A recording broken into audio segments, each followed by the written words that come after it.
All right. All right. This is a demonstration about making realistic looking set sails. And what I mean by a set sail is one that's got wind in it. And if you're dressing your model, especially for a diorama, the set sails are going to simulate what the ship is really doing in its environment.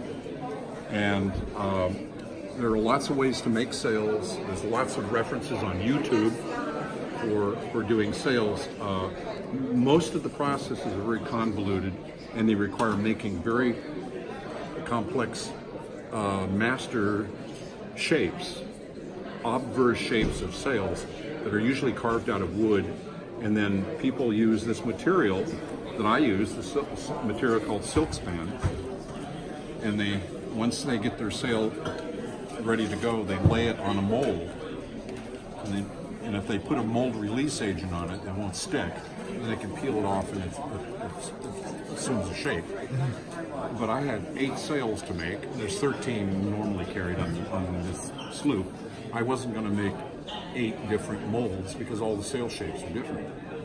You know what? That's really a long way to get to a set sail. So I said, there's got to be another way to do this with this material, with the silk span. So what I brought is all the materials that I used to make the sails that are on my model that's on display in the other room, and a book that I made of the model. This isn't really a workshop as much as just a demonstration of the materials and techniques. I always start with good reference materials, as we all need to do. James Lee's, this is sort of the Bible of rigging of English ships of war. Another volume by Leonard Person. He has very nice illustrations of rigging, very practical drawings of running and standing rigging. And what's really nice is he also has sail rigging in here, which I referred to a lot when I was doing the rigging on my model. Specific. And then there's another book that's also it's by David Anshel. David is a professional modeler. He was here at this show last year, and I thanked him for his reference book because I use this extensively to do my Swan. And this model is called the Pegasus, but no one had ever, the Swan was the first of its type. There were 23 of these ships made in England, and the Pegasus, I think, was number 3 or 4. But David did a beautiful model and lots of detail, including sails in the back of the 3rd edition. This back here has got lots of information on how he went about making sails. Now, his technique was a little different than mine, but he had sails hanging from the yards on his model, which looked good. He's an expert modeler. But I wanted, because mine was in a diorama, I needed to improve on that in some way to make the sails look like they were actually working.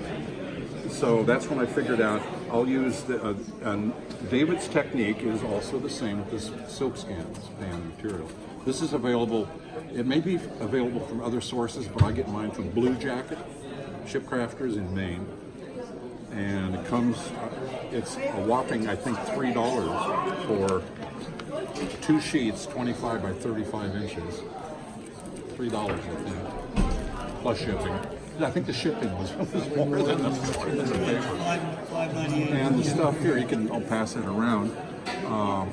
The stuff is very tough, and when you were a kid, if you made model airplanes with dopant on balsa wood components of an airplane, the wings especially, this is the material you'd use on it, and then you put on the dopant, and it would, of course, shrink the material, and it would stretch taut, really, really taut against the wood frame. It's also, same material. You also make tea bags out of this material. Yeah, really? Cut tea bags and all. That makes perfect sense because it is porous. Yeah, it is porous. So I start with that material, but where I actually start, I'll back up, is you got to draw. In this case, this was the topsail for the Swan, one of the topsails, and I got this drawing from David Anshel's book, and I double-checked it on Lee's book to make sure it was the right shape, the trapezoidal sail shape. And again, every sail on the ship is slightly different shape to accommodate, lashing it to the yard and its intended purpose. So I start with this. It's got little diagrammatic things on it because I use that for the article that I wrote. There's an article in this issue of the Nautical Research Journal, part 2 of a 3-part article that I wrote on building the Swan. And this demo is called Making Sails, and that's what this article is. And I did this drawing so I could illustrate in the article, the different things. What are all these things? So you start with that, and that's got to be accurate. And this is just copier paper, nothing special.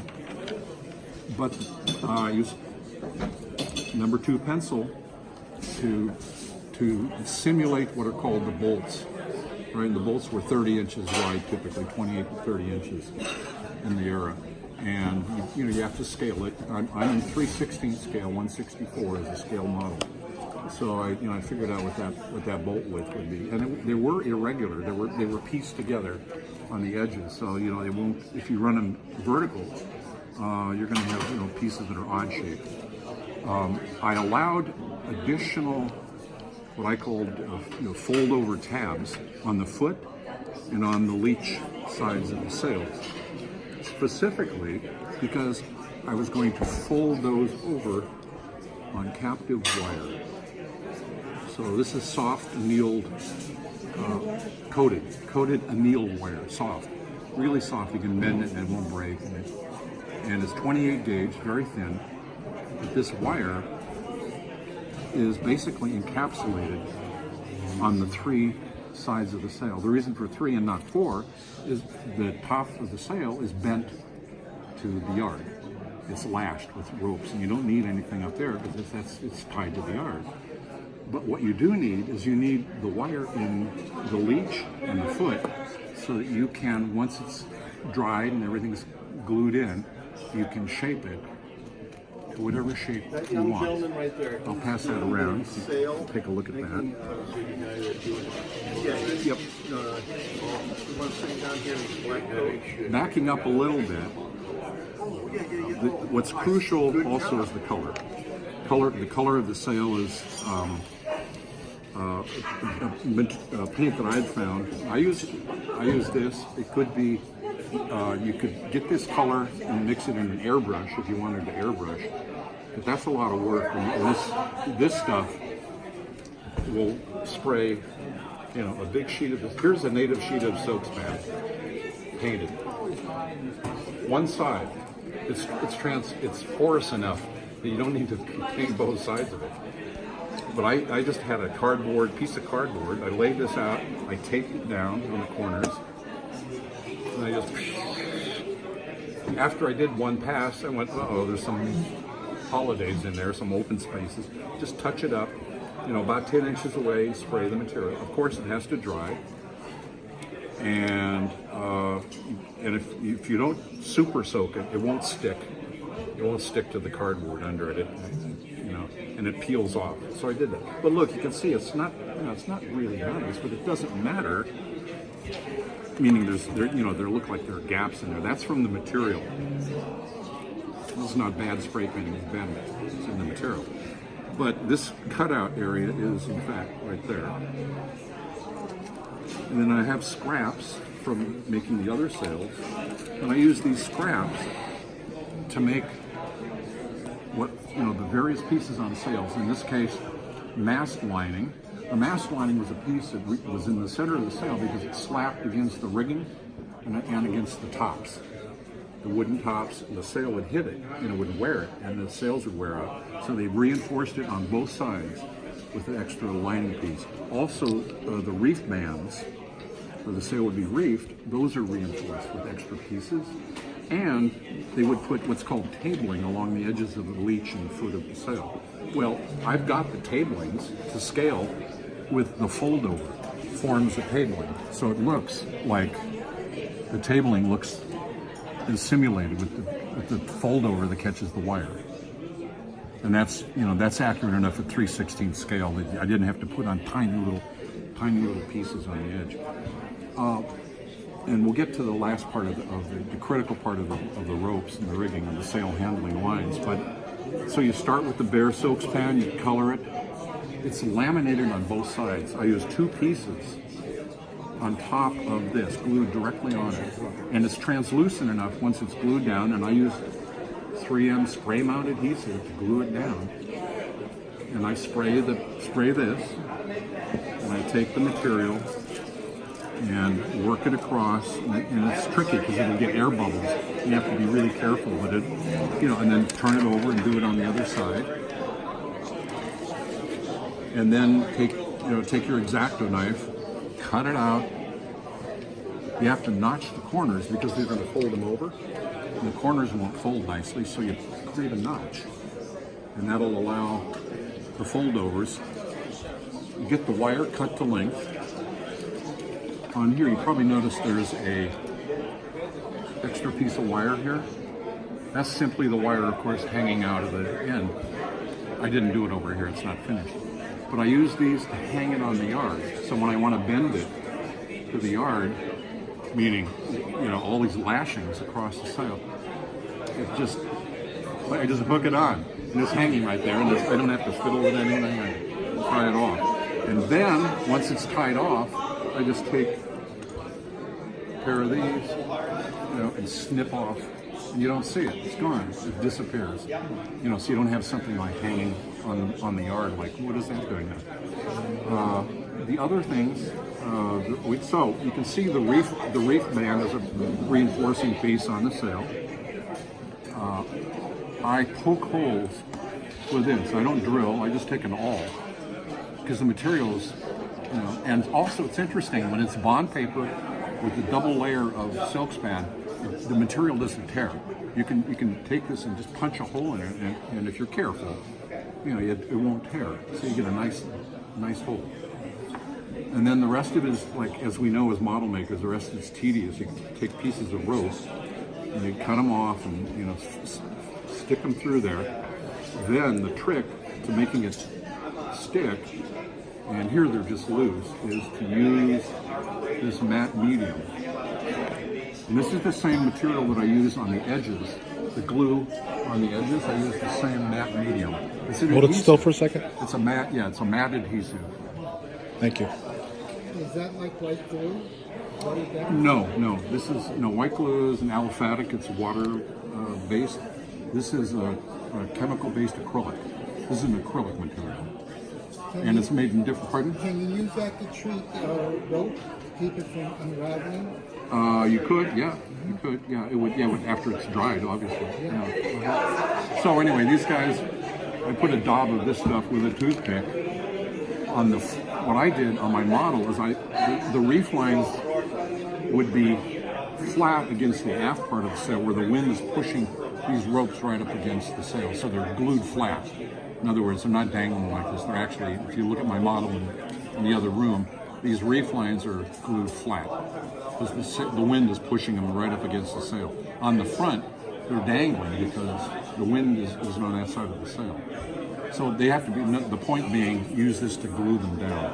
And I put a little glue in where it goes through the hole too. Where I pierce the hole, I put a little glue there, keep these things from falling out. But once you have this with the metal wire and hanging on the yard, it's ready to lash up the sail handling lines. And that's where I got a real education. And another trick at making the sail look like it's got wind in it is the bunt lines and the bow lines, which are sail handling lines, pull the sail forward, and it pulls it away, pulls it away so it's actually standing off. When you look at my model, you'll see what's actually holding this shaped sail are those lines, and the bow lines are the ones that are in front of the sail. And they're held to the sail by these little things called cringles, which were, had a block on them, and they would pull the sail forward and keep it even. So those are bow lines, and then there's another set of lines called bunt lines, and those go down the front of the sail from the top of the yard down. And then not the least, and of course there are the clue lines that pull the corners of the sail. So the sail handling, there's not on a square sail. There are typically nine sail handling lines, 9 additional lines. So that's why there's a forest of rope on these ships. After you're done with your standing and running rigging, you're not done. There's 9 more lines per sail that have to be tied off. And so I discovered that. I went, oh my God! I was thinking when I made, I got a small model. It's a 20-gun ship, and I'm going to be in hell trying to figure out how to put all these sail lines on. That's where these books are critical and instrumental, especially Leonard Carson's book. Is very, very good diagrams in that book for the sail handling lines. Is that where you discovered the 9 extra lines? That's where what? Is that where you discovered the 9 extra lines? Yes. Yeah. Well, I kind of knew. I knew what a clue line was, but I didn't know what a bow line or bunt line was. Lee's told you what it is. Yeah. Okay, and he explains what it's used for. Right. But in there, it's an isometric diagram of how it runs, which makes a lot of. Like in there, he describes in words where to belay the thing. This shows you in the pictures. This book describes in words the purpose and all the information about it. In Carson's book, Peterson's book, he has isometric drawings, as Tom said, and you can get a really good idea of the mechanics of how these lines work. Just one thing, the sails that I do, I use your technique, but because I'm in a smaller scale, okay, the bond paper would make the scale, would make them too thick, so what I do is I make that drawing, but I make it on a piece of silk span. Oh, you make that on silk span? I make that on a piece of silk span, and then I put 3 plies of silk span together, and then do what he does. So do the lines basically just come through from the printout? You're not really doing anything extra? The other thing you got to realize with silk span too is silk span is actually a cloth that has a grain to it. Yes, it does. It has a grain. It has a weave. I came in a bit late to this discussion. What material are you using for the sails now? It's called silk span. Silk span. It's a very old material. Somebody here, this gentleman said they make tea bags out of it. So the grains are a particular direction. Well, for me, what I do with mine, because I'm using silk span for all 3, what I do is I line it up so that the center is in this direction, the top is in this direction, the bottom is in that direction.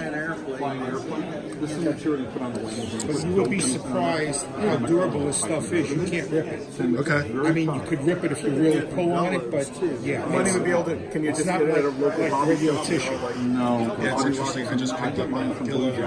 Oh, what the heck was it called? I picked up it. It's great for hammock netting and like that. It's very simple made. This stuff is strong. Foam This or stuff is something. I can't remember what they call it. Actually, this stuff, even when it's wet, In the is city, strong. in Manhattan, there are some stores that That's what I was worried about. If you make it rubber, this stuff is strong. In terms of attaching the bolt ropes, are you just okay. gluing those on, or Everybody you? want to know about the ropes? Want to know the ropes? I used a dark colored rope from Siren, from Chuck Pissarro, only to be able to show it graphically. It's too dark. Right? It's for sail rigging, the ropes were more manila colored hemp. And so on my model, I use the lighter color. And these are the actual scale sizes of scale rope for the bolt ropes and the cringles. Right? And the cringles I make just by doing the same thing, piercing a little hole, feeding through the rope, tying it off, and then using this adhesive to make the closure. And then to these cringles and the clue line loop, then you attach your blocks. But how are you attaching the bolt rope to the sail itself?